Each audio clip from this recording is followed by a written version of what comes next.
दोस्तों, आज के वीडियो में आपको दो ज्ञान मिलेगा। पहला ज्ञान है भगवान महात्मा बुद्ध का उपदेश। उसके बाद जानेंगे स्वास्थ्य से संबंधित बहुत ही महत्वपूर्ण जानकारी, जैसा आपने थंबनेल पे देखा होगा। तो चलिए मित्रों, पहले सुनते हैं भगवान महात्मा बुद्ध के उपदेश को एक कहानी के माध्यम से। आज का जो भगवान महात्मा बुद्ध का उपदेश है, अपने डर को ताकत में बदलो। भीड़ भाड़ से अलग होकर जब भी कोई इंसान अपने साथ अकेले में समय बिताता है, तभी उसके दिमाग में नाना प्रकार की चिंताएं जन्म लेने लगती है। मनुष्य की प्रवृत्ति ही ऐसी है कि वो ज्यादातर समय नकारात्मक ही सोचता है। अपने लक्ष्य को कैसे प्राप्त किया जाए, इस सोचने की जगह वो ये सोचता है कि अगर लक्ष्य पूरा नहीं हुआ तो मैं क्या करूंगा। और इस प्रकार की नकारात्मक विचारधारा के कारण जीवन प्रांत डर डर कर जीता रहता है। अगर पूरी बुद्धिमानी और सजगता के साथ इस डर को समझा जाए तो यही डर इंसान के पतन का कारण बनता है। ऐसा मनुष्य जो खुद पर संदेह करता है, खुद पर संदेह करता है, भला वह कैसे सफल हो सकता है। लेकिन बुद्धिमानी से अगर इस डर का उपयोग किया जाए तो यही डर उसकी सबसे बड़ी ताकत बन सकता है। काश केवल एक बार उसने खुद पर विश्वास किया होता तो उसे मालूम होता कि उसके डर में ही उसकी ताकत का रहस्य छिपा हुआ है। यह कहकर सन्यासी चुप हो गया और चुपचाप अपने कदमों पर ध्यान लगाते हुए जंगली घास पे से आगे बढ़ने लगा। संध्या का समय था। सन्यासी और एक लकड़हारा जंगल में से होकर गांव की तरफ निकल रहे थे। सन्यासी के ये शब्द लकड़हारे को कुछ समझ में नहीं आया। वह सोच रहा था कि डर में ताकत कैसे हो सकती है। डर तो आदमी को कमजोर बनाता है और अपने मन की उत्सुकता को जब वह काबू नहीं कर सका तो उसने सन्यासी से पूछा कि महात्मा, ना आप ये क्या कह रहे हैं कि डर में ताकत होती है। डर तो आदमी को कमजोर बनाता है और उसे तो अपना डर दूर करना चाहिए। साधु ने, लकड़हारा ने अपनी बात पूरी कर पाता उससे पहले उसे एक शेर की दहाड़ सुनाई दी। शेर की गर्जन सुनकर लकड़हारे का रोम रोम कांप गया। उसके कान खड़े हो गए। जंगल से आती एक आहट उसे साफ सुनाई दे रही थी। उसके कदम वहीं पर जम गए थे। वह भी नहीं कर पा रहा था, वो भी नहीं कुछ हो पा रहा था। उसे पता था कि थोड़ी सी हरकत उसकी जान जोखिम में डाल सकती है। उसका दिल तो तेजी के साथ धड़क रहा था, लेकिन फिर भी वो अपनी सांसों पर काबू पाने का प्रयास कर रहा था। कुछ देर बाद जब खतरा टल गया तब सन्यासी ने कहा कि अभी जब तुम डरे हुए थे तो तुम्हारे शरीर का रोम रोम जाग गया था। जंगल से आ रही छोटी आहट पर भी तुम्हारा ध्यान लगा हुआ था। तो इस प्रकार अपने मन के डर के कारण तुम होश में आ पाए, तुम पूरा ध्यान लगा पाए। इससे पहले जब तक तुम्हें शेर की दहाड़ सुनाई नहीं दी थी, तब तक तुम अपने विचारों में खोए हुए थे। लेकिन जैसे ही तुम्हें शेर की दहाड़ सुनाई दी, वैसे ही तुम्हारे सारे विचार गायब होकर हम वर्तमान में उपस्थित हो गए थे। यदि तुम्हें अभी शेर से बचकर भागना होता या फिर लड़ना होता तो तुम्हें अपने शरीर की वो क्षमता देखने को मिलती जो आज तक जीवन में तुमने खुद भी महसूस नहीं की होगी। जब कोई कुत्ता तुम्हारे पीछे दौड़ता है, उस समय तुम्हारी जो रफ्तार होती है वो तुम्हारी आम जिंदगी से कहीं ज्यादा होती है। साधारण जीवन में तुम इतने तेज नहीं दौड़ पाओगे जितना कि एक कुत्ते के सामने दौड़ पाओगे। ये ताकत, या कहें कि हमारे शरीर की क्षमता अभी देखने को मिलती है। जब हमारा मन डर में होता है, किसी डरावनी परिस्थिति में हमारा मस्तिष्क और हमारा शरीर अपने उच्चतम श्रेणी में काम करता है। जो काम तुम आम जिंदगी में नहीं कर पाते वो तुम्हें डराकर कराया जा सकता है। जहां पर भी तुम्हें डर का एहसास होता है वहीं पर तुम्हारी इंद्रियां पूर्ण रूप से सक्रिय हो जाती हैं। तुम्हारे कानों की सुनने की क्षमता तेज हो जाती है, दृष्टि एक टक हो जाती है, पूरी सजगता से तुम सुप्त हो अवस्था में चले जाते हो। तुम सो जाते हो और तुम्हारी इंद्रियां फिर से आराम की स्थिति में चली जाती हैं। सन्यासी ने लकड़हारे से कहना जारी रखा कि परीक्षा से एक दिन पहले जो याद करने की तुम्हारी गति होती है वो साधारण याद करने की क्षमता से कहीं तेज होती है। सिर्फ एक बार याद किया हुआ तुम्हें परीक्षा के समय याद रह जाता है और तुम जानते हो कि ये सब परीक्षा के डर से ही होता है। इसलिए डर को दूर करने की जगह इंसान को ये सोचना चाहिए कि वो अपने डर को ताकत कैसे बना सकता है। जिस प्रकार सुख और दुख, प्रकाश और अंधेरा एक ही सिक्के के दो पहलू होते हैं, उसी प्रकार डर और ताकत भी एक ही सिक्के के दो पहलू होते हैं। जिस प्रकार रोशनी के बिना अंधेरा पूर्ण नहीं होता, सुख के बिना दुख पूर्ण नहीं होता, उसी प्रकार डर के बिना ताकत का कोई भी महत्व नहीं है। लकड़हारा सन्यासी के कान ज्ञान से बहुत प्रभावित हुआ, उनके चरणों में नतमस्तक हो गया और उनसे पूछा कि महात्मा, अंधेरे को तो दिया जलाकर रोशनी से भरा जा सकता है, लेकिन अपने डर को ताकत में कैसे बदलें, इसके लिए कोई उपाय बताइए। इस पर सन्यासी ने कहा कि डर दो प्रकार के होते हैं, सबसे पहला मानसिक और दूसरा है शारीरिक डर। सन्यासी ने लकड़हारे को समझाते हुए कहना शुरू किया, मान लो तुम्हें जंगल से होकर गुजरना है और अचानक तुम पाते हो कि तुम्हारे मन में शेर का ख्याल आ गया। अभी तक प्रत्यक्ष रूप में शेर तुम्हारे सामने नहीं आया है, न उसकी धाड़ तुमने सुनाई दी है, मतलब दूर दूर तक कोई अंदेशा नहीं है कि जंगल में शेर मौजूद है। लेकिन शेर का ख्याल आने से तुम्हारे मन में एक डर पनप गया। अब तुम्हारा उठने वाला एक एक कदम उसी डर से अभिभूत होगा। हर समय तुम्हारे मन में यही ख्याल चलेगा कि कहीं शेर ना आ जाए। ये शेर वर्तमान में तुम्हारे सामने नहीं है, यह तुम्हारी बहुविषयक की कल्पना है। इसी प्रकार जो मनुष्य अतीत और भविष्य की चिंताओं में डूबा रहता है वह मानसिक डर का शिकार होता चला जाता है। इसी विडंबना के कारण वो अपने जीवन में जीतने की भी निर्णय लेता है। वो सारे मानसिक डर से ग्रसित होते हैं।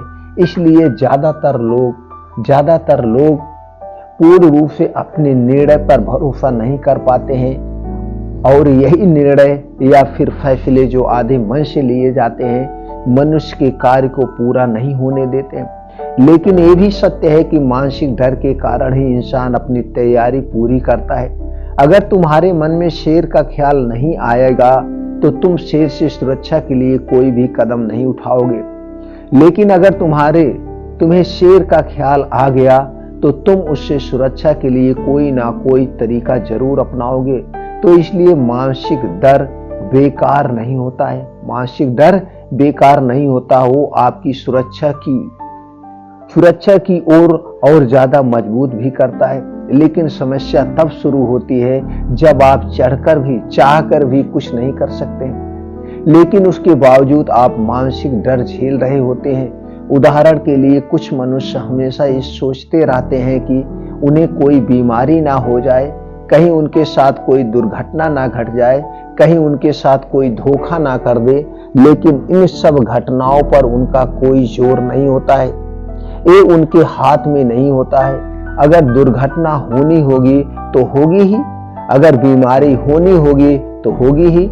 अच्छा खान पान और अच्छी दिनचर्या का पालन करने के बाद भी अगर कोई मनुष्य बीमार हो जाता है तो ये उसके नियंत्रण के परे की बात है।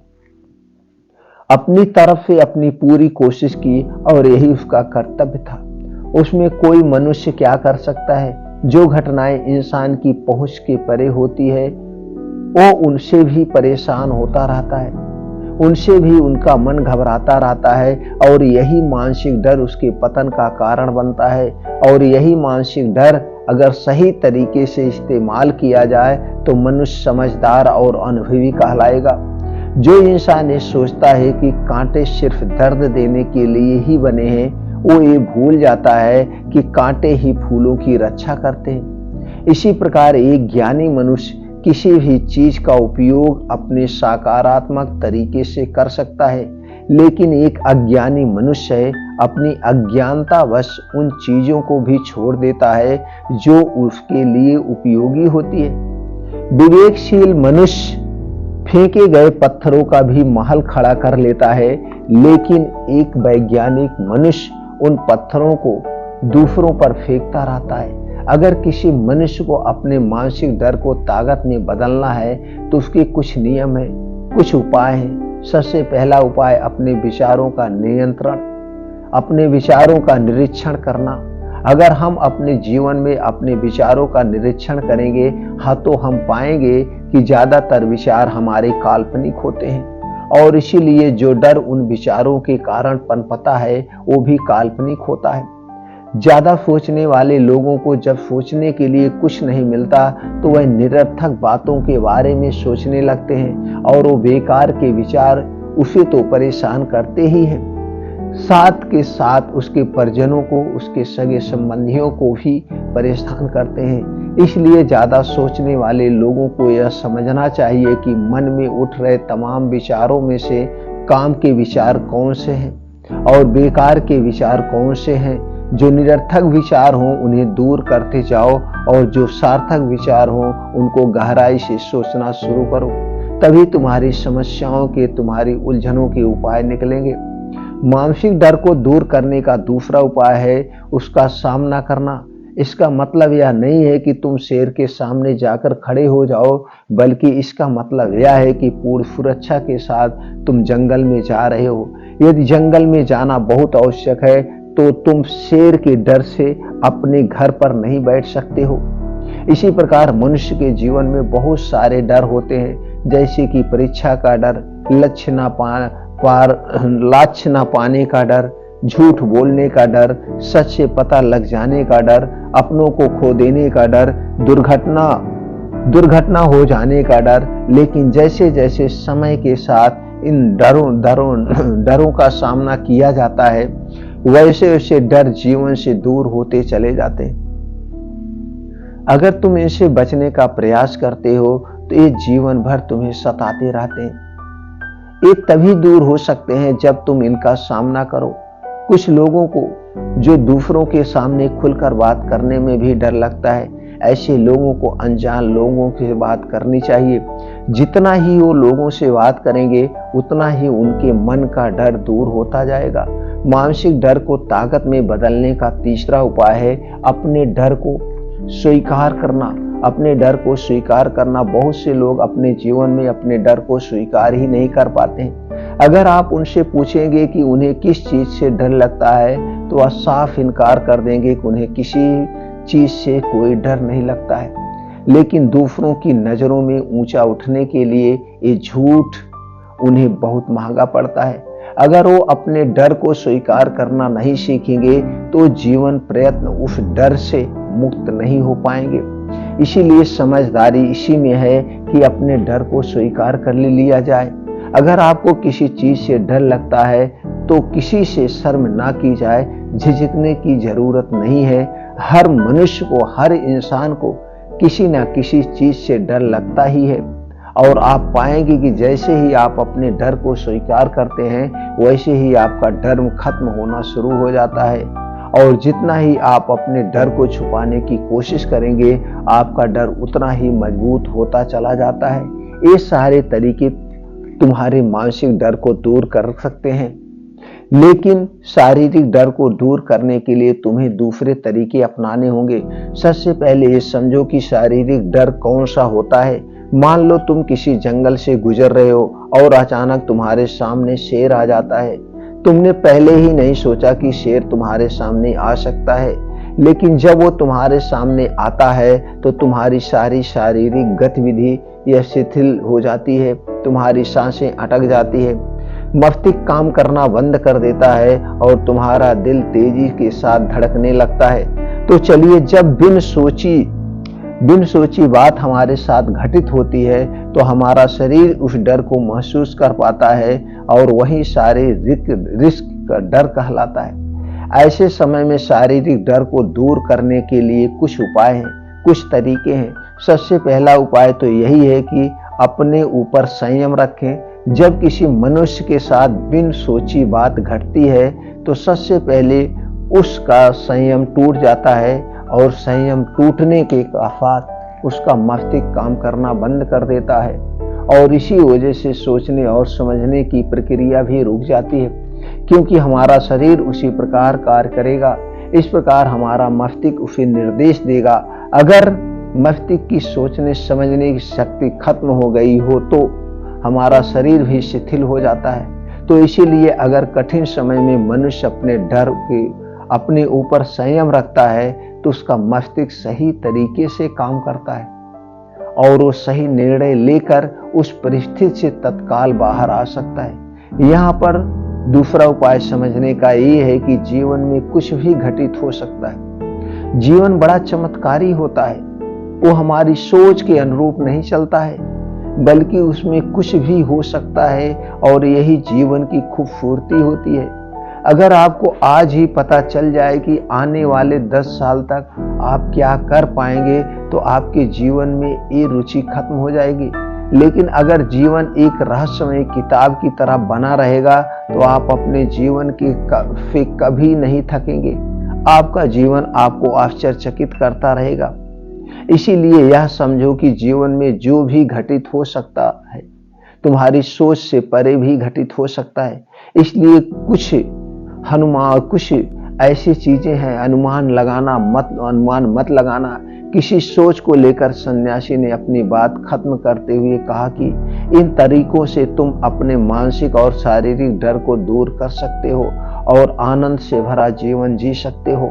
तो दोस्तों, कैसी लगी ये कहानी आपको हमें कमेंट सेक्शन में जरूर बताइएगा। चलिए मित्रों, अब जानते हैं स्वास्थ्य से संबंधित जो आज का चैप्टर है। जैसे आप लोगों ने थंबनेल पे देखा होगा, ये 8 चीजें रात में कभी ना खाएं। जी हाँ दोस्तों, ये 8 चीजें ऐसी हैं, अगर आप इन्हें खाते हैं तो आपके शरीर का वात पित्त कफ तीनों बढ़ जाएगा और जब शरीर में वात पित्त कफ बढ़ता है तब आप 100% बीमार होते हैं। तो दोस्तों, कौन सी 8 चीजें हैं जिन्हें हमें नहीं खाना है? तो इस खाने से रात में खास करके, और अगर आप रात में खाते हैं तो आपके शरीर का कफ रोग बढ़ जाएगा और जब शरीर का कफ रोग बढ़ता है तो शरीर में 10 से 15% गंभीर बीमारियां होती हैं। तो दोस्तों, शरीर में जब कफ रोग बढ़ता है तो कफ रोग बढ़ने के लक्षण क्या है? जो रात में आप खाएंगे तो आपका कफ रोग बढ़ेगा, उसके लक्षण क्या है? कफ रोग बढ़ने के लक्षण है बार बार सर्दी, खांसी, छींक का आना, एलर्जी, इस्नोफिलिया, नजला, टीबी, सीने में दर्द, घबराहट, मृत्यु भय, हार्ट अटैक के लक्षण, श्वास का फूलना, गले में गांठ, दर्द, सूजन, टॉन्सिल, कैंसर के लक्षण, थायराइड, ब्लड प्रेशर, बिस्तर पे पेशाब करना, शरीर मुंह से बदबू, लीवर, किडनी का दर्द, सूजन, सेक्स इच्छा की कमी, चेहरे का कालापन, मोटापा, जांघों में आपस में जुड़ना, गुप्तांग में खुजली, घाव, सुजाग, कान का बहना, शरीर का फूल जाना, गर्भ नली का चौक होना, कमजोर अंद्राणु आदि, ये सारे कफ रोग है। तो दोस्तों, ये सारे कफ रोग हो सकते हैं। तो आपको कौन सी चीजें नहीं रात में खाना है? हमें रात में दही से बना हुआ दही बड़ा या दही से जितनी भी चीजें बनती हैं इन्हें हमें नहीं खाना चाहिए। दही ठंडी होती है इसलिए नहीं खाना चाहिए, और ठंडी और के साथ साथ एक गरिष्ठ होता है, ये जल्दी पचता नहीं है। तो इसलिए हमें रात को सूर्य डूबने के बाद दही से बना हुआ दही बड़ा या दही से जितनी चीजें बनती हैं वो हमें नहीं लेना है। कोई भी ठंडा कोल्ड ड्रिंक्स, ठंडा पेय पदार्थ हमें नहीं लेना है, चाहे वो फ्रिज का ठंडा पानी ही क्यों ना हो। ये ठंडी चीजें हमें नहीं लेना है। अगर ये चीजें हम ठंडी लेते हैं तो हमारा कफ ज्यादा बन जाता है। उसके बाद है शराब का सेवन भी हमें रात में नहीं करना चाहिए। एक कफ को बढ़ाता है, वात पित्त कफ तीनों को बढ़ाता है। और दोस्तों हैवी फूड भी हमें नहीं खाना चाहिए। हैवी फूड जो भी होते हैं, ड्राई फ्रूट्स होते हैं, फल होते हैं, ये सारे चीजें दिन डूबने के बाद हमें नहीं खाना चाहिए। क्यों नहीं खाना चाहिए? ये हाई फाइबर होता है, इसमें हाई फाइबर होता है। और दोस्तों कुछ ऐसे फल होते हैं जो ठंडा होते हैं, खट्टा होते हैं, तो रात में जब हम खाते हैं तो एसिडिक बन जाता है, कफ बन जाता है। इसलिए ये सारी चीजें सूर्य डूबने के बाद हमें नहीं करना है। मसालेदार खाना, चिकन, बिरयानी, ये जितनी चीजें हैं गरिष्ठ भोजन में जितनी है, तली भुनी पूड़ी, समोसे, कचौड़ी, ये जितनी चीजें हैं, ये चीजें हमें रात में नहीं खाना चाहिए। ये सारी चीजें वात पित्त कफ तीनों को बढ़ाती हैं। अगर आप इन्हें खाएंगे तो आपके शरीर में कफ बनेगा और ये जल्दी डाइजेस्ट नहीं होता है। और रात में हम 10-11 बजे तक सो जाते हैं। तो अगर हमें 10-11 बजे तक सो जाएंगे और ये जो गरिष्ठ भोजन हम करते हैं, ये सारी चीजें जो हम करते हैं, तो दोस्तों इसको पचाने में 4 से 5 घंटे लगता है। तो 4 से 5 घंटे इन्हें पचाने में लगेगा और 4 से 5 घंटे हम जाग नहीं रहे हैं, तो सो जाएंगे। तो आप देखते हैं सुबह जब उठते हैं आपको खखार आती है, गले में फिर कफ निकलता है, तो आप समझ लीजिए आपका वो खाना जो आपने रात में खाया वो ठीक से पचा नहीं है, वो इससे एसिडिटी बन रही, उससे कफ बन रहा है। तो इसलिए ये चीजें आज से ही खाना छोड़ दीजिए। और उसके बाद दोस्तों चीनी से बनी हुई कोई चीज हमें नहीं लेना है। चीनी से जितनी भी चीजें बनती, चाहे वो मिठाई हो गया, कोई भी चीज हो गई, वो दोस्तों जल्दी से पचती नहीं है।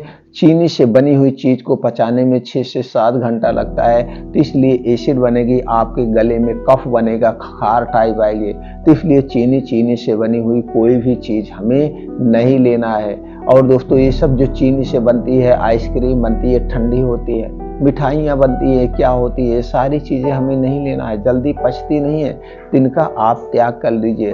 और रात में दोस्तों कुछ लोग बीन्स भिगो के खाते हैं, तो बीन्स भिगो के कभी भी आप सूर्य डूबने के बाद मत खाइए, क्योंकि सूर्य डूबने के बाद दोस्तों हमारा पाचन तंत्र स्लो हो जाता है, आराम की मुद्रा में जाता है। और जितने भी बीन्स हैं, जितने भी ड्राई फ्रूट्स हैं, ये हाई फाइबर होते हैं और इन्हें पचाने में ज़्यादा समय लगता है, जल्दी से पचता नहीं है। अगर आप इन्हें खाएंगे तो दोस्तों ये पचेगा नहीं, तो एसिडिटी बनेगी, गैस बनेगी, कब्ज बनेगा।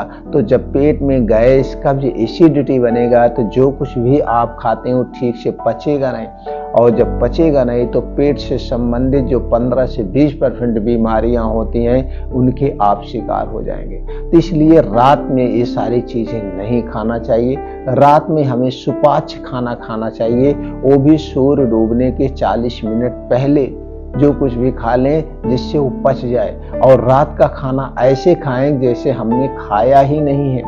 हो सके तो 1-2 रोटी, थोड़ी सी सब्जी या साग खा सकते हैं, कुछ भी खा सकते हैं। या ना हो सूर्य डूबने के बाद आप 1 गिलास हल्दी वाला दूध ही पी के सो जाइए, एकदम सुपाच्य खाना खाइए, तो आप उससे देंगे कि आपको बढ़िया से नींद आएगी, खूब बढ़िया से सुबह आप एकदम फ्रेश तरोताजा रहेंगे, आपको खिखार भी नहीं आएगी, कफ भी नहीं आएगा। वहीं दूसरी तरफ जब आप फुल खाना खा लेते हैं, गरिष्ठ भोजन खा लेते हैं, तो उस दिन आप देखिए सुबह उठेंगे आपका शरीर आलस में रहेगा, आपको पहले ही खिखार होके कफ आता है जैसे कि आप देखते होंगे। तो जब रात में जो कुछ आपने खाया है, खाने के 1 घंटे बाद आप सो गए तो पचा नहीं, डाइजेस्ट नहीं हुआ, तो वात पित्त कफ तीनों बढ़ जाएगा। तो इसलिए हमें रात का खाना छोड़ देना चाहिए, या 1 गिलास हल्दी वाला दूध पी के सोना चाहिए, या हो सके तो साग रोटी 1 ठू 2 ठू या 1 सब्जी रोटी, बस थोड़ी सी, जैसे कि 1 से 2 घंटे में पच जाए, आपको लगे कि आपकी भूख मिट गई। बस इससे ज्यादा खाना रात का नहीं खाना चाहिए। तो दोस्तों आपको सीधे तौर पे जान लीजिए, कोई भी ठंडी वस्तु, कोई भी गरिष्ठ भोजन, बीन्स, ड्राई फ्रूट्स, फल, ये सारी चीजें हमें रात में नहीं खाना है सूर्य डूबने के बाद। तो दोस्तों ये जानकारी आपको कैसी लगी, अपने यार दोस्त मित्रों के साथ जरूर शेयर करिए, वो लोग भी स्वस्थ व निरोग रहें। फिर मिलते हैं अगले वीडियो में नई जानकारी के साथ।